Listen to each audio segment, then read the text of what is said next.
grande princípio central da travessia, que é o princípio da reconexão inteira, é o princípio da reconexão com o Criador de todo o universo. E quando isso acontece, nós não estamos necessariamente falando de algo religioso. Nós estamos falando de uma dimensão humana, que independente de você acreditar ou não acreditar, você é criatura. E existe um universo que te sustenta. E existe um criador do universo, que não cabe dentro de uma linguagem científica. Não cabe. É como alguém, uma vez, um grande professor dizia, como aquele que é criado consegue refletir sobre o que cria todas as coisas? Então esse princípio da reconexão com o Criador, ele gera a descoberta do segundo princípio da travessia. Se o primeiro princípio, nós estamos chamando esse primeiro princípio do princípio da reconexão com o Criador e a descoberta da sua singularidade, que gera em você o poder de você ser amado, e só existe essa cura para gerar a singularidade quando existe amor. Porque esse poder de ser amada ou de ser amado, ele não exige absolutamente nada de você a não ser acolher. Por isso que eu sinto que algumas pessoas resistem tanto a fazer a travessia. Porque tudo na vida, tudo na sociedade está orquestrado para primeiro você dar. E na travessia, tudo é orquestrado para primeiro você receber. Para primeiro você aceitar. Tudo está orquestrado para você parar de lutar.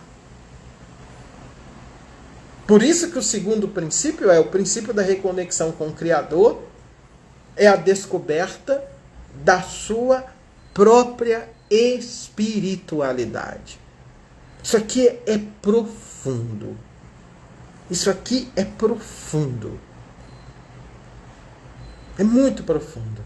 O primeiro princípio, o princípio da descoberta da reconexão com o Criador, poder de ser amada. Não depende de você. Agora, quando há afeto e há amor, você tem o poder de vida que cura. Quando o poder de vida está abafado e ele precisa passear para fora do seu corpo, você tem espaço para que a enfermidade chegue. Quando o poder de vida é ativado, você tem o afeto e o amor, e você tem espaço para que a sua singularidade venha. E aqui você tem a cura pelo amor. Porque sem precisar dar nada, você se redescobre a partir do poder de ser amada. E todo o processo de anulação do outro, todo o processo histórico que causou profundas enfermidades nas mulheres, foi um processo de anulação da feminilidade da mulher, de anulação da possibilidade da mulher falar, da anulação da possibilidade da mulher escolher o que ela queria ser e não outros escolherem por ela. Todo o processo que a gente percebe que vai gerando a culpa no Ocidente, sobretudo nas mulheres, é um processo de abafamento daquilo que a mulher tem de mais poderoso nela, que é a sua feminilidade. E essa era a discussão implícita na Idade Média, porque feminilidade é poder. Então, se eu mato a feminilidade, eu mato o poder dessa mulher. Eu mato o poder dela se expressar, dela poder ser ela mesma. Logo, então, quando a gente chega no segundo princípio da travessia, que é o princípio da reconexão com o Criador e a descoberta da própria espiritualidade. Essa aqui é uma discussão que eu já levantei muito dentro da teologia, mas muito dentro da teologia. O que marca uma das marcas do nascimento da modernidade, né? 1500 e século XVI, século XVII.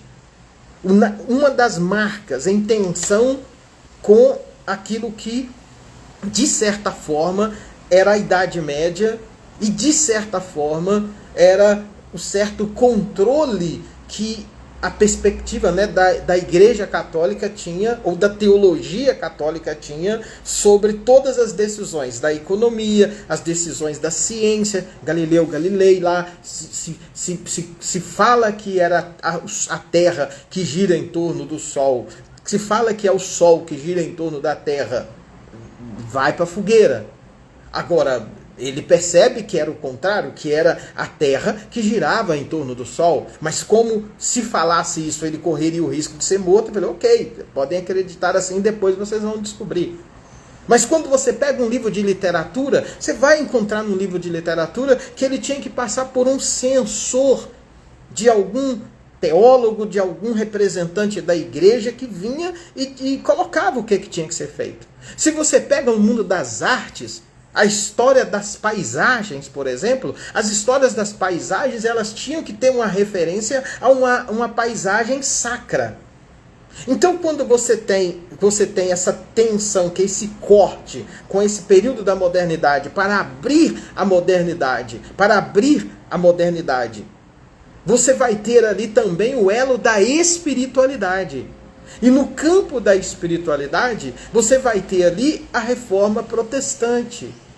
E uma dos grandes contribuições da reforma protestante para o desenvolvimento da sociedade seguinte, e nesse campo você pode colocar a história, por exemplo, dos próprios batistas, um livro clássico aqui da Igreja Batista, né? Para quem não conhece, um livro clássico aqui se chama Celebração do Indivíduo, do doutor Israel Belo de Azevedo. Então, veja, tudo isso vai estar mostrando, preste muita atenção, isso aqui é muito legal. Tudo isso vai estar mostrando como que a espiritualidade estava ajudando a construir uma nova sociedade. E essa espiritualidade que estava ajudando a construir uma nova sociedade, ela era uma espiritualidade que tirava o patrimônio da decisão sobre o que você vai fazer da sua vida da mão dos outros, para passar a decisão do que você vai fazer da sua vida para a sua própria vida. Mas isso, você não conquistava essa decisão para a sua própria vida simplesmente sendo para a sua própria vida. Você conquistava isso do ponto de vista da espiritualidade dentro de uma relação direta com o Criador. Por quê? Porque você corta a possibilidade de existir aí um mediador para a sua espiritualidade. Então, quando você corta a possibilidade de existir um mediador para a sua espiritualidade, o que vai acontecer? Ninguém precisa de um mediador para ele poder construir a sua espiritualidade. Isso era revolucionário. Isso era revolucionário. E era revolucionário exatamente por quê? Porque toda a espiritualidade estava mediada por outras pessoas. Então veja, na vivência da espiritualidade, sem necessidade de ter um mediador, a mulher começa então a construir o seu próprio caminho com o Criador. É aqui que é interessantíssimo, porque quando você começa a construir o seu próprio caminho com o Criador e descobre algo fenomenal. Eu diria que essa premissa, essa questão, ela está passeando o método travessia inteiro. Porque quando a gente trabalha ativação do poder de vida, o poder de vida é o elo que conecta você com esse sentido maior. E quando eu trabalho o poder de vida e possibilito que você, a partir do poder de vida, olhe para você mesma, A gente está dizendo assim, por melhor que seja a religião, por melhor que seja o que você recebeu do seu pai, da sua mãe, da sua tia, do seu papagaio, do seu avô, do seu pai, mas por melhor que seja isso, nada pode ser mais importante do que você arriscar a olhar o Criador com os seus próprios olhos. E isso vai gerar uma tensão. Por que isso vai gerar uma tensão enorme? Porque quando você enxerga o Criador com os seus próprios olhos, você não descobre só o Criador, você descobre a si mesmo, a si mesma. Olhar o Criador com os próprios olhos é voltar para casa. E quando você volta para sua casa, você se assusta. Quando você começa a descobrir que existe dentro de você um monte de coisas que nada tem a ver com a saúde que esse Criador ele propõe para você. Aí a tensão. Aí a tensão. Ou você aceita a travessia, ou você vai ficar com o que fizeram com você.